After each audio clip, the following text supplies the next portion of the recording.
One key area for us to understand is that in regards to talking about some of the artistic developments of the Renaissance, many different textbooks are going to cover the specific works of art, sculpture, fresco, mosaic. They're going to be using lots of art terminology that you're going to need to master from your reading. That's not appropriate here, but what I would like to do is I would like you to note that when we're talking about Renaissance art, there is a series of things that many of the works have in common, and they are based on some very simple ideas.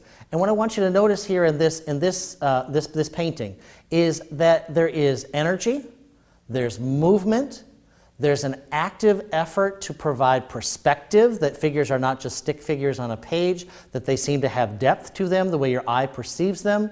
There's also this idea here of dynamic, direct, and real understanding of the human body.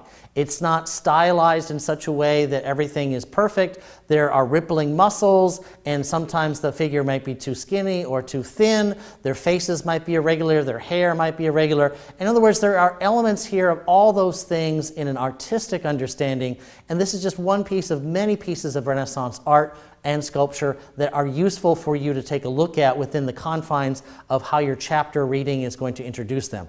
The variety of topics and artists that you could focus on are many, but the themes, and many of them are addressing, are things that they have in common.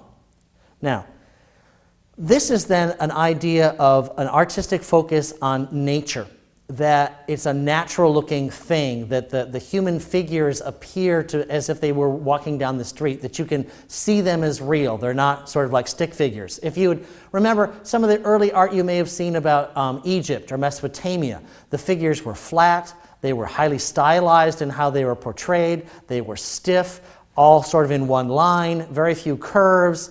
That was one way to depict things. This is a much more sophisticated way of understanding things, and it's based on a better understanding of mathematical perspective and the reality of trying to portray that on a fresco level of, working in wet plaster, or on a wall, or on canvas, or in other ways.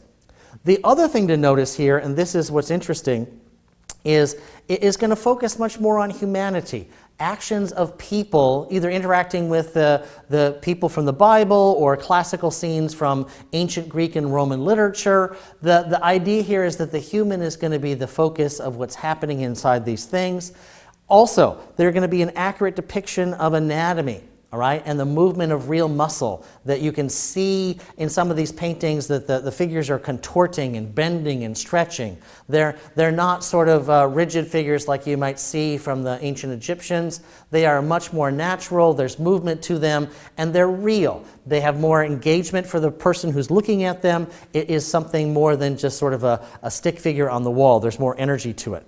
There is also a mathematical perspective. If you look at the math angles and the way in which things are being depicted, shadowing and the way figures are organized in groups, there's a mathematical understanding there of how to provide that, to see that they're going to provide what looks like depth, that looks like there's three perspectives, that you can see something other than just the flat. And that's an important thing to notice in sculpture and other areas as well as the Renaissance. And like I said, each text is going to cover various artists and emphasize different pieces of art, but these are some of the things they have in mind. The other thing to think about here is that much of the Renaissance art is going to be done by patronage. And what we mean by that is somebody's going to pay for it. There are various religious figures, for example, in different monasteries and in different churches and basilicas who will sponsor a contest and say, somebody show me a design of how we could redo some doors or put up a new altar. And then local artisans, local people who knew sculpture and art and painting and fresco work and mosaic work would then, of course, put together a proposal, and there's a sort of an open competition in many of these kind of cases. But what I want you to think about is that the patron, the person paying, wants a specific kind of thing. The relationship the patron had to the artist was open in many ways and depended. In some cases, there were patrons that insisted, for example, in paintings where would depict some ancient scene, say, from the Bible, and then they would have painted into the scene members of their family.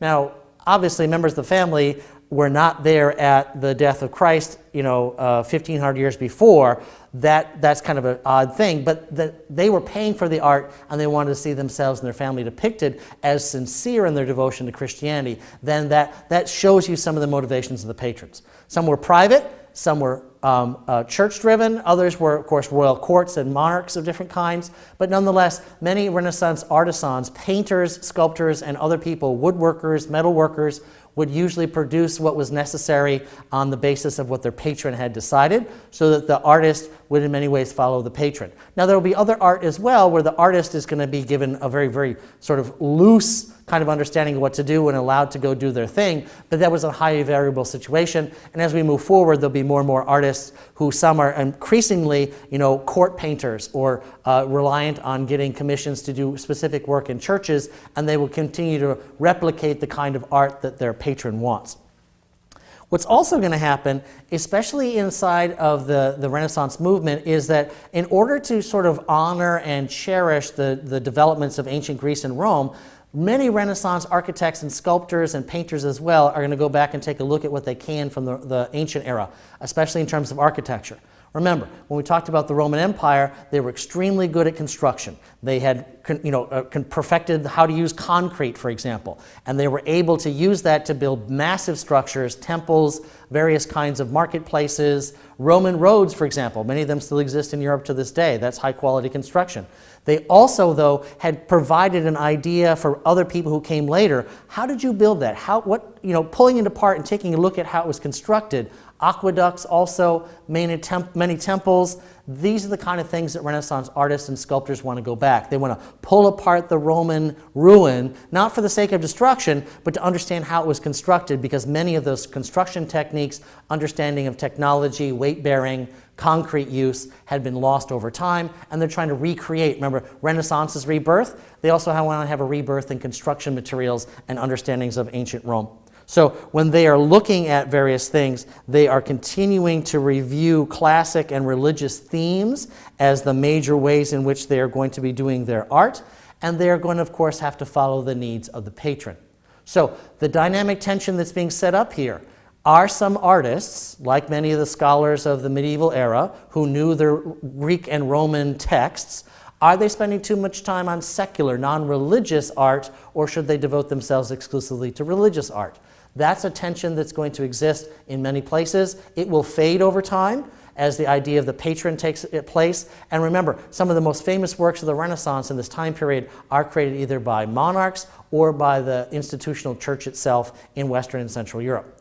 Take a look at the section that you're reading about the Renaissance. Be ready for the sections to talk about different kinds of Renaissance art, focus on different artists, but the themes of accurate anatomy, energy, perspective, and recovering some of the kind of ideas of classic art are all available there for many as we move forward.